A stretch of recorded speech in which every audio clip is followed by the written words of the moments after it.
Hello students, welcome to EPG Pathshala. I am Dr. Renu Tyagi from Sardar Patel Institute, Ahmedabad. Today we will study the module Cardiovascular and Respiratory Endurance under the paper Physiology and Sports Anthropology. So students, let's see what we are going to learn from this module. That means the objectives of studying this module. The number one is to understand the basic cardiovascular and pulmonary physiology of an individual. Number two objective is to study the cardiorespiratory responses of an untrained individual during the exercise. Then next is to study the changes in the cardiorespiratory functions acquired by an individual after endurance training. And then to study the interactions of various physiological responses to enhance the performance of an athlete. An individual's ability to perform a physical activity for prolonged duration depends on the efficient delivery of the oxygen to the skeletal and the cardiac muscles of an individual. It sustains the energy requirement for longer duration, and this has been referred to as the cardiorespiratory endurance, or we can say it a aerobic capacity. In other words, aerobic capacity or cardiorespiratory endurance is the ability of body to perform the moderate to vigorous intensity exercises for an extended period of time. The cardiorespiratory endurance has been attributed as a crucial component of physical fitness. It requires a competent cardiovascular system which is capable of delivering a large amount of blood to the active tissues and ability of our tissues to extract the oxygen for the aerobic synthesis of energy rich molecules, that is adenosine triphosphate or ATPs. With adequate training of an individual develops the higher endurance as compared to a sedentary individual as consequences of an enhanced cardiorespiratory response to the exercise he or she been undertaken. The present module will review the basic cardiovascular and respiratory function at rest and concurrently evaluate the changes acquired by the trained individual for an efficient performance during the different kind of exercises. Now let's understand what is cardiovascular system.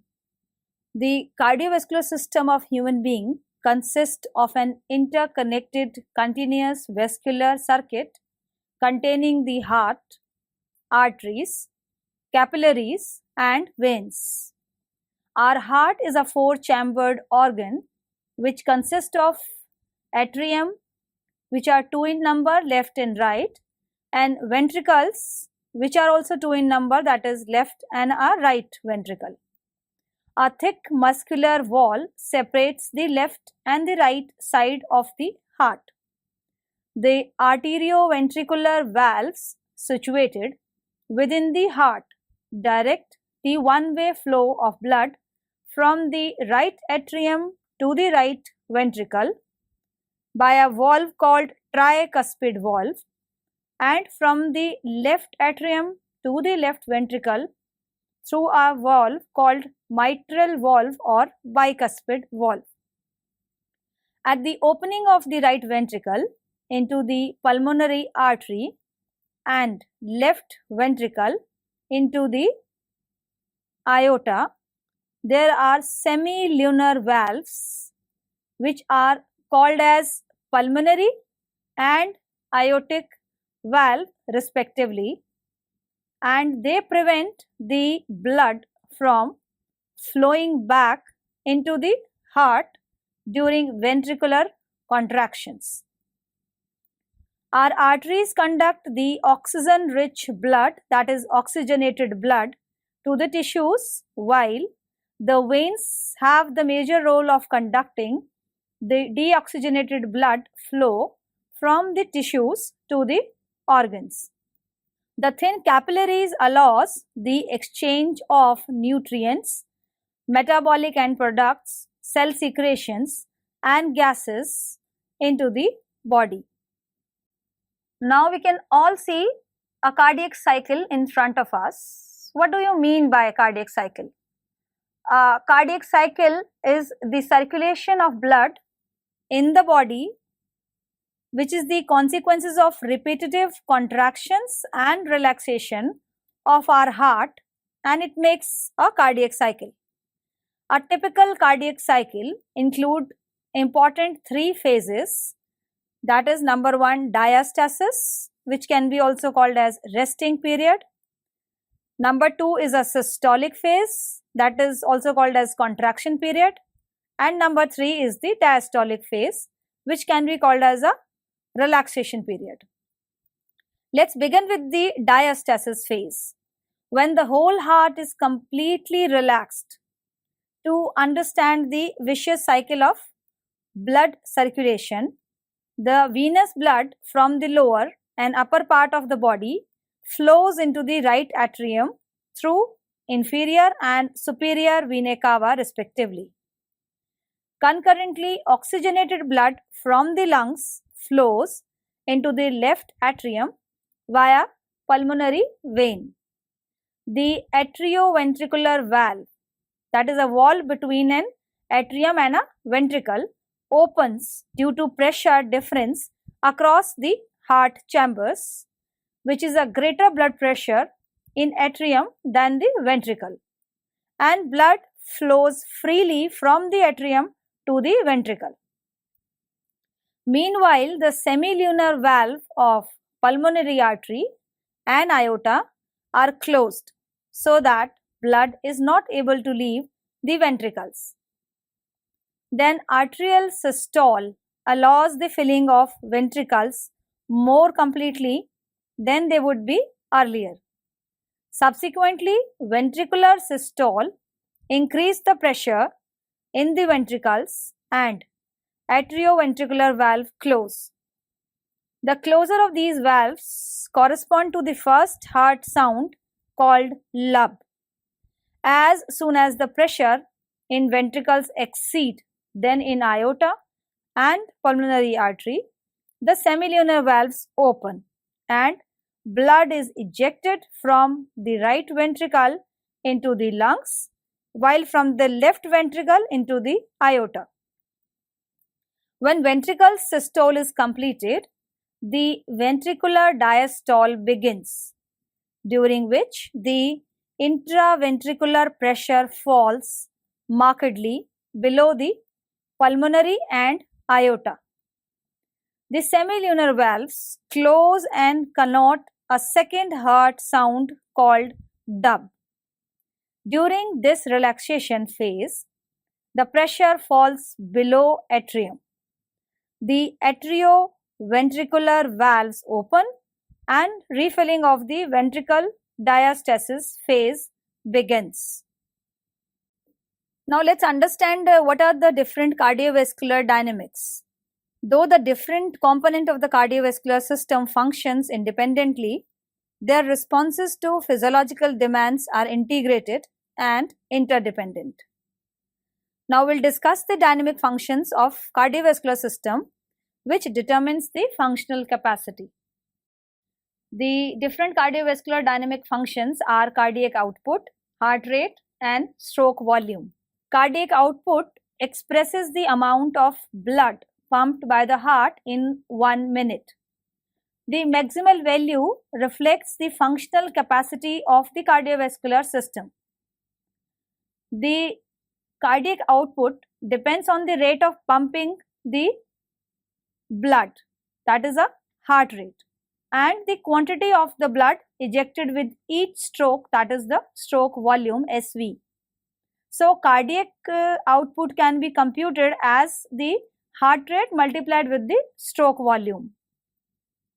Since it is difficult to estimate the stroke volume, the cardiac output has been calculated from the relationships described by a German physiologist Adolf Fick between the cardiac output, oxygen uptake, and the difference in oxygen content of arterial and mixed venous blood. So, cardiac output is equal to the oxygen consumption per minute divided by the arteriovenous oxygen difference. Now, the cardiac output at rest among untrained versus the trained are different. At rest, the left ventricle ejects 5 liters of blood per minute in both untrained as well as a trained individual. However, the stroke volume and heart rate varies considerably depending upon the cardiovascular fitness of an individual. In an average adult, a heart rate of 70 beats per minute sustains 5 liters of resting cardiac output, while among the trained athletes, it's attained by 50 beats per minute. So, substituting the value of heart rate in cardiac output equation could yield the stroke volume per beat. Generally, the stroke volume for women is usually 25% below the men with equivalent training due to the smaller body size. This table shows us the cardiovascular response during exercise in trained as well as an untrained individual. The cardiovascular or cardiac output increases with increase in exercise intensity. As soon as an individual sitting sedentary begins the exercise, cardiac output increases rapidly. Then it shows gradual increase until it plateaus, that is with the fulfillment of metabolic response of exercise. Now let's talk about the cardiac output of an trained individual. Comparatively, the cardiac output of sedentary or untrained individual increase 4 times the resting level and heart rate reaches maximum to 195 beats per minute. As a result, the stroke volume rises to 113 ml. During exercise, while among athletes, cardiac output averages 35 liters per minute with similar or slightly lower maximum heart rate. The difference in cardiac output of untrained and trained individual relates the difference in stroke volume. So we can say that during exercise, stroke volume increased to small proportion among untrained individual and acceleration in heart rate contributes to the major increase in cardiac output. On the other hand, if we talk about the trained endurance athletes, both heart rate and stroke volume augment the cardiac output, with stroke volume increasing 50% to 60% above the resting values. This picture shows us the cardiovascular response during exercise, trained versus untrained individual. The stroke volume reflects the amount of blood pumped from the left ventricle of heart per beat. Stroke volume increased progressively from rest to exercise due to enhanced cardiac filling during diastole followed by forceful systolic contraction.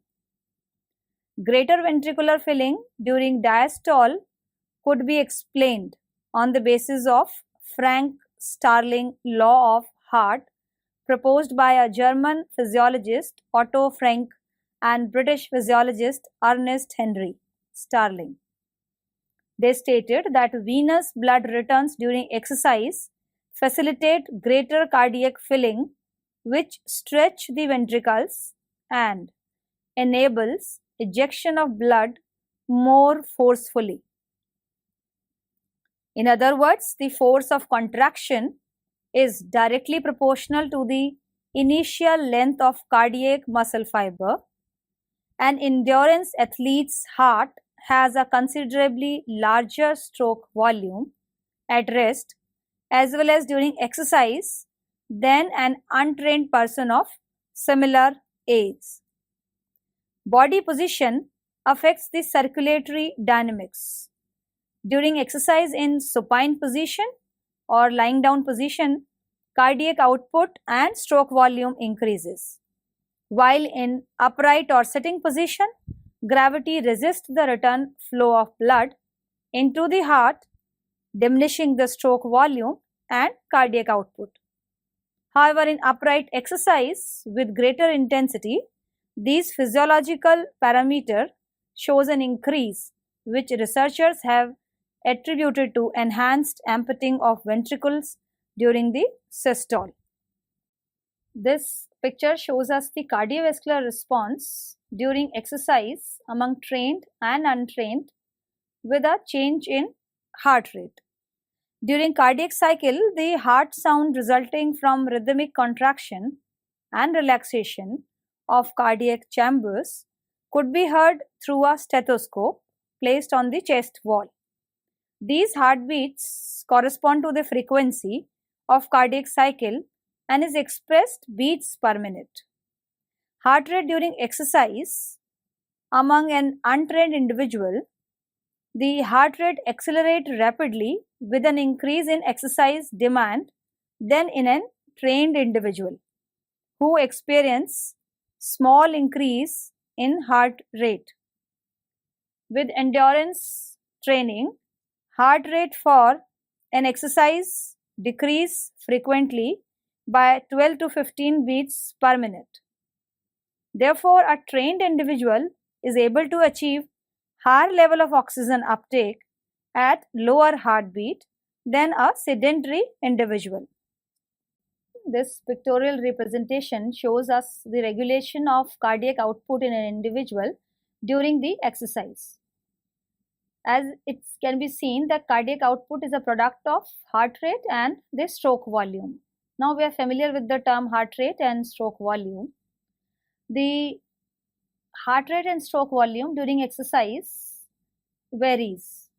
The venous return determines the diastolic volume, and this diastolic volume on the basis of strength of cardiac contraction determines the stroke volume. Similarly, the neural and hormonal activities determines the heart rate, and both in turn, that is heart rate and stroke volume, determines the cardiac output during the exercise. Now this picture shows us the pulmonary system and the ventilation. During exercise, the gaseous exchange between body and external environment is regulated by our pulmonary or ventilatory system. The pulmonary system basically consists of our lungs, trachea, bronchi and alveoli. During respiration, the air enters through the nose or our mouth into conducting tubes of the ventilatory system known as trachea. It extends from larynx and divides further into two tubes of smaller diameter, that is a bronchi, which enters into either side, that is left or the right lung respectively. The bronchi further divides into smaller bronchioles that conduct inspired air into the alveoli. The respiratory structure from the nose or mouth to the terminal bronchioles comprise the conductive zone which primarily conducts the air. Since no exchange of gases takes place here, it is known as the anatomical dead space. Further, the inspired air is adjusted to body temperature, humidified and filtered as it passes through the conducting zone. The conducting zone, that is the alveoli, are the elastic thin-walled membranous structure which is the vital portion of pulmonary system, as gaseous exchange takes place among alveoli. Capillaries form a dense mesh-like cover encircling each alveolus. The thin respiratory membrane permits rapid diffusion of gases between alveolus, that is carbon dioxide, and blood, that is oxygen. Some alveoli, however, have no capillary blood supply, or the capillaries are pathologically blocked. These alveoli cannot participate in gas exchange and contribute to alveolar dead space. Both anatomical and alveolar dead space makes up physiological dead space. Thus, lungs provides the surface for gaseous exchange between blood and external environment and meets the metabolic requirement during the exercise. The major function of pulmonary system include: number 1, it supplies oxygen to the tissues; number 2, it removes carbon dioxide produced as a product of metabolism by the body; and number 3, it regulates the hydrogen ion concentration to maintain the acid-base balance in the body. Now, let's talk about the inspiration and expiration. During the inspiration, the diaphragm contracts and moves downwards to the abdominal cavity. Contraction of the intercostal muscles cause the sternum and ribs to lift away from the body. Consequently, air in the lung expands and reduces the intrapulmonary pressure about 5 mmHg below the atmospheric pressure. This pressure differential sucks the air in through nose or mouth and inflates the lung. However, during the expiration process, which is a passive process, the elastic recoil of stretched lung tissues and relaxation of intercostal muscles pushes air out of the lung. The sternum and ribs moves downward or towards the body, as well as diaphragm descend down the thoracic cavity, and as a result, expiration takes place. This picture shows us the alveolar ventilation. During alveolar ventilation, the pressure difference between alveolar and pulmonary blood gases allows the diffusion of gases across the pulmonary membrane.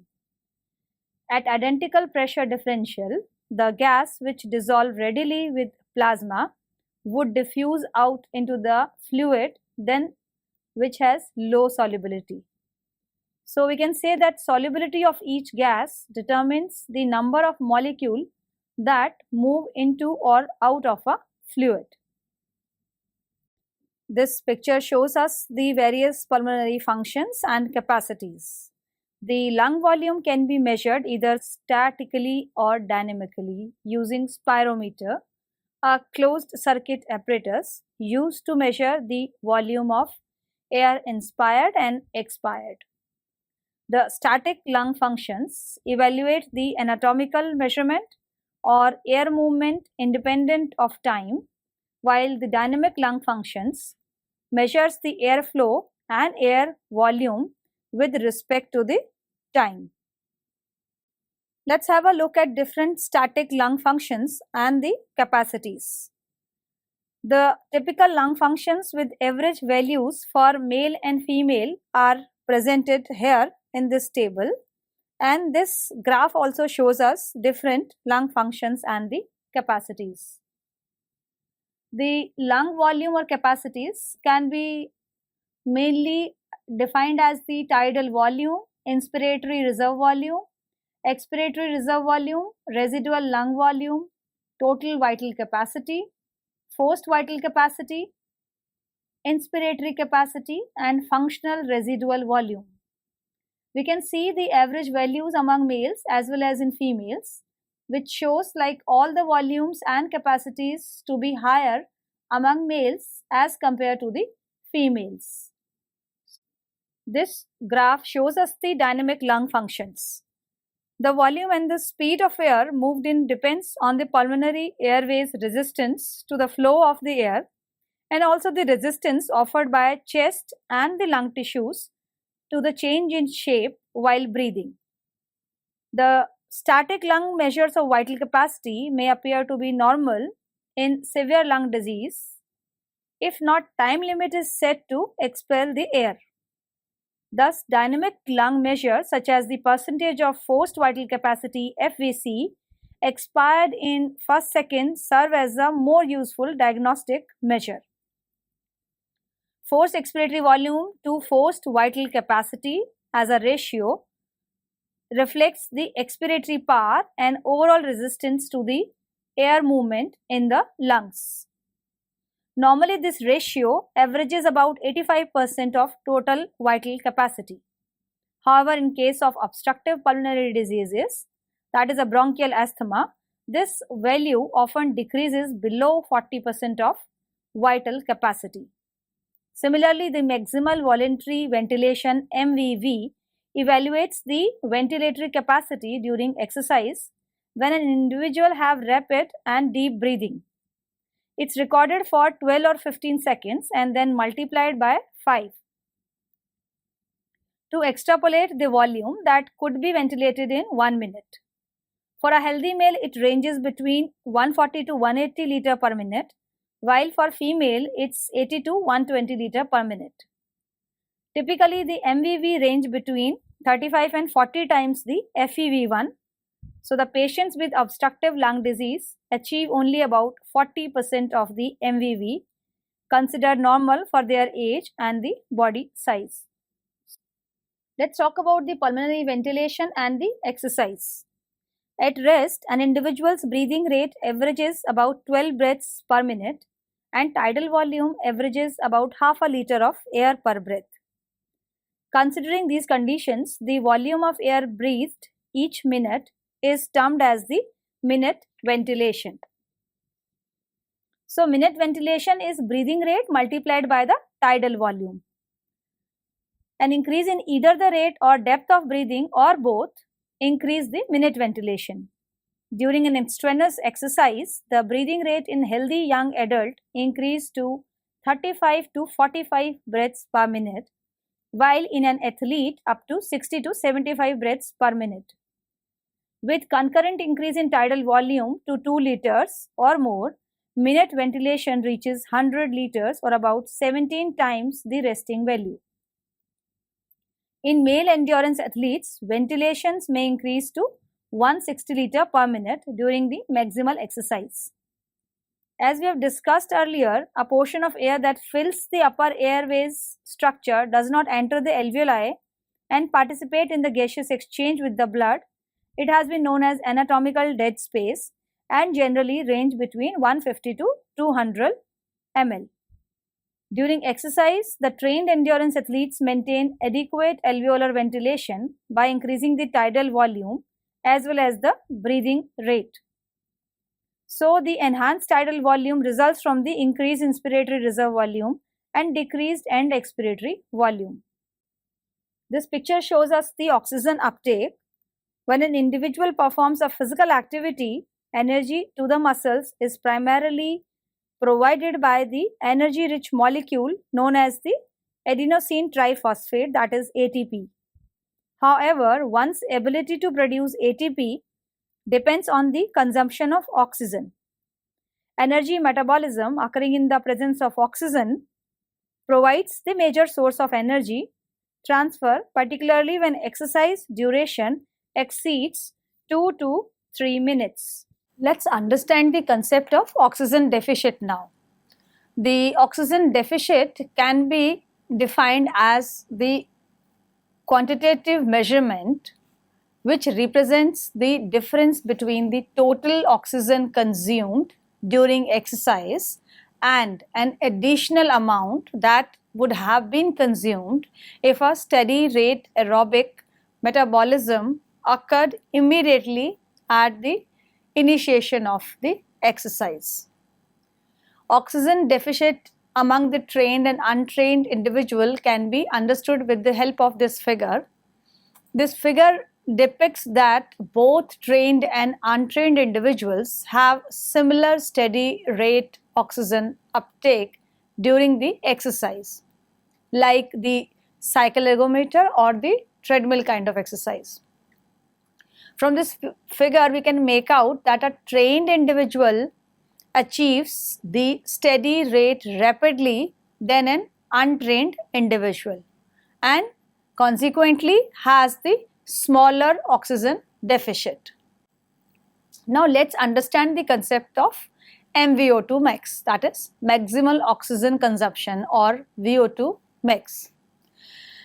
As we can see from this figure, like it's showing the exercise of running at a constant speed on 6 successive hills, each being the steeper than the previous one.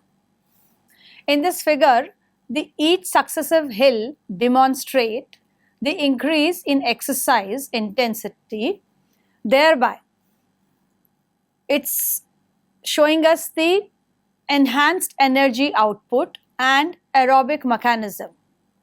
It relates linearly with the rapid increase in oxygen consumption through varying in the magnitude during the first several hills. However, the runner is moving at a constant speed, which does not show an increase in the oxygen consumptions during the last hill.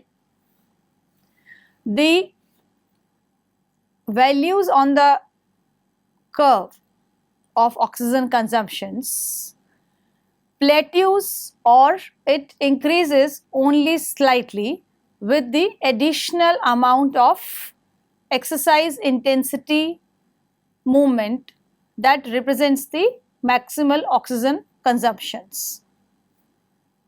Where oxygen consumptions plateaus or increases only slightly with an additional increase in the exercise intensity, it represents the maximal oxygen consumption or VO2 max.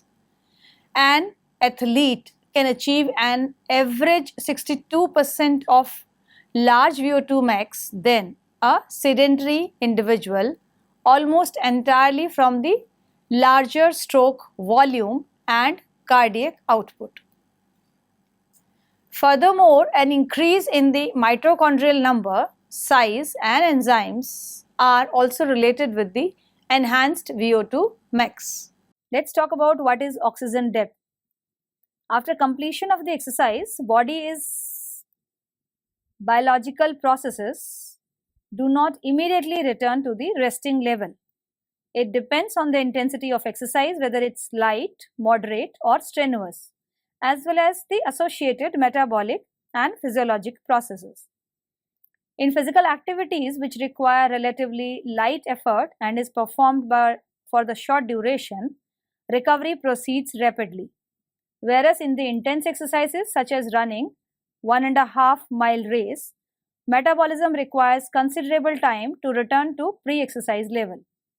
During exhaustive exercise, steady rate of aerobic metabolism cannot be attained and oxygen consumption takes considerable time to reach the pre-exercise level, which is referred as the oxygen depth by a British Nobel physiologist A.V. Hill.